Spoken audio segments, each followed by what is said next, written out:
Hey there, how you doing? Charlie Winters here with selections or horse racing selections for Monday, the 13th of February. Well, first, a quick recap on Saturday's performance. Well, very disappointing with the football in the end. We got very close to having an over 2.5 goals treble. We were just, I think it was one goal from two matches. So then the horses did well. If you'd have just had the horses by themselves, I think you would have broken even.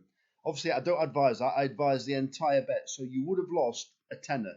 So you should have had about £20 and about 60p back, and £30 stake. So unfortunately, it was a losing day. But if you just had the horses, it was basically a blank day. We had some nice winners. What did we have? 6-to-1 winner, the horse that made annual Invictus. Then we had a horse that I've no idea why it only stayed about 20-25 to 1, and I can't remember its name now. It's the one at Uttoxeter where it was prominent throughout.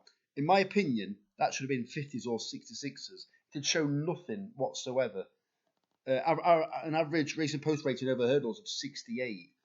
And so I just thought it should have been a bigger prize. But it ran how I thought it would do. But normally, they end up fading towards the end. But this one didn't. It stayed on. And yeah, it was quite interesting, really. 25 to 1.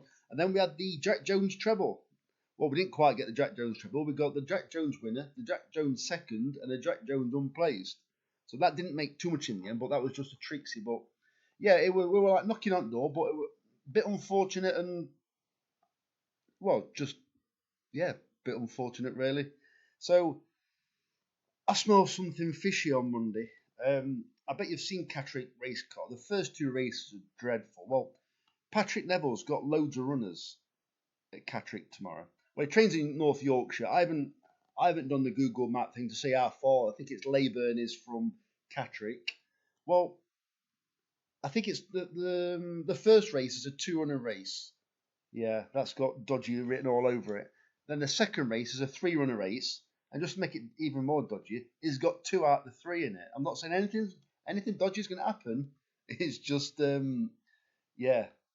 So in the first race at Catterick, in the 145, I've gone for Fiston de Mou at 3 to 1. I'm not going just because it's like a flip of the coin, but also that kind of is in his favour as well. The favourite is vulnerable. It generally races between 2 mile 3 to 2 mile 4.5 furlong. Well, its last 3 races have all been over 3 mile at Musselburgh. Well, don't get me wrong, it's won over 3 mile, but Musselburgh, it's a very easy 3 mile. And since it's won, it's been keen since, and not quite. I'd say it's not quite got home. And then on its last run, it just didn't find that much. So maybe it'll probably find plenty enough to win tomorrow. All I'm thinking is the Fiston de Mou. It's run. I think it's either run or won over 3 mile 3, and I think it won over 3 mile 3. So it definitely stays. So it could be jockey v jockey. I think it's Gavin Sheehan. Well, Gavin Sheehan, I'm expecting him possibly to take this horse to the front. It's not normally a front runner, but you'd have thought he'd probably use his stamina.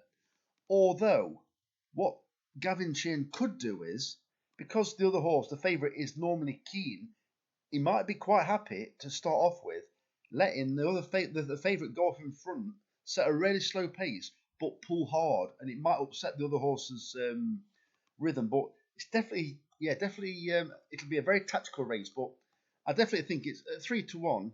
If it wins, it's then a pound basically on the rest of the horses. So what I've had 25p win doubles, 25p win trebles. So yeah, as I said, the first horse is Fiston de Mou at 3 to 1. The next race is the 3-runner race, and I've once again gone for Patrick Neville. I've gone for his 2 horses where I've took the price, so I'm not messing around with him really. So in the 215 at Catterick, I've gone for Not Staying Long at 25 to 1, and in the 215 at Catterick, Beauty to Behold at 5 to 6. I was going to say the favourite. The favourite in the racing post was the other horse that isn't trained by Patrick Neville.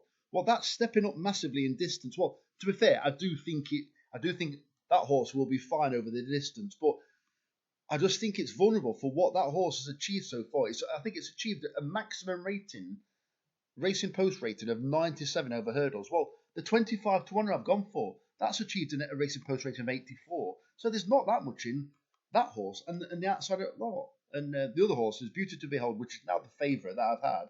All it's done is, I think it's pulled up in a point-to-point and won one by, I think it's about 8 lengths over 3 miles, as point-to-points normally are. So I just think there's so many question marks, and I smell a rat and a fish.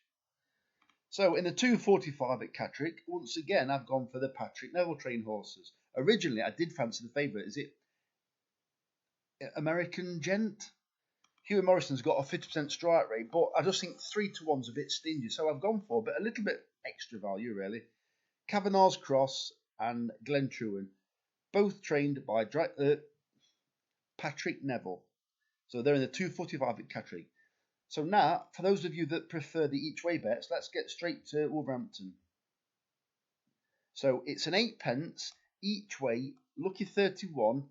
Just to get rid of the extra out of my account, I think I've got about 54p left over. I've had a 27p each way accumulator.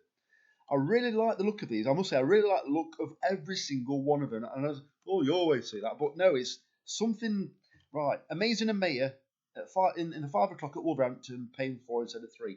I backed this last time, and it finished quite well. Well, it's ran well at Wolverhampton. The last time it run at Wolverhampton, I think if it repeats that, it's definitely got a chance to place, unless it finds trouble, because it's got an inside draw. The second selection is Stargic at 14-1 in the 5:30 at Wolverhampton, paying 4 instead of 3. Well, this was sold, I believe, out of the John Butler stable, and it went to Stella Barkley. Well, Daniel Muscat's back on board. Daniel Muscat rode it when it absolutely hiked up at Chelmsford for John Butler, but he's back on board now, and I think this horse oozes speed, and I think it will prefer the low draw at Wolverhampton over 5, and I think it's got a cracking chance. With all these horses, there's an awful lot of the fancied horses drawn high. And I can't remember what the races are now, but in a couple of them, a lot of the fancied horses are drawn. I think there's 4 out of the first 6 in the betting. I've got like 10, 11, 12 and 13. It's crazy. So yeah, so let's get into the third race. The third race is Sun Festival at 7-1 in the 6 o'clock at Wolverhampton, paying 4 instead of 3. That's one where I think hopefully it could get an easy lead. It does want further. I think her name's Amy Bond. She's on board. She's ridden a decent race in the past on it, so I think she's a capable. I think I backed her before. She's actually ridden okay. The fourth selection is Power of States at 11-2 in the 7 o'clock at Wolves, paying 4 instead of 3. This was recently bought by Midland Park Racing Club and also acquired by Mick Appleby. Well, I never really knew they bought 7-year-olds. I always thought they bought them as like youngsters, the Midland Park Racing Club, and then just like kept them until they finally got rid of them. But obviously they bought this 7-year-old. I believe it ran in the race last year under Hugo Palmer. Well, now it's, as I said, it's Mick Appleby, and I think it's got a decent chance. And finally, another horse that's got a decent chance off a lowish draw, where a lot of the others have got high draws. A lot of the fancied horses have got high draws, and I think it could run quite well. And they're paying 4, so we've got half a chance of a place. So in the 7:30 at Wolves, I've gone for the Thunderer at 28-1. So keep the stakes relatively low, although I have staked £8.50 in total. So anyway, right, if you could give me a like or a subscribe or a comment, let's see if you've stuck around till the end. Type in good luck if you've stopped around till the end.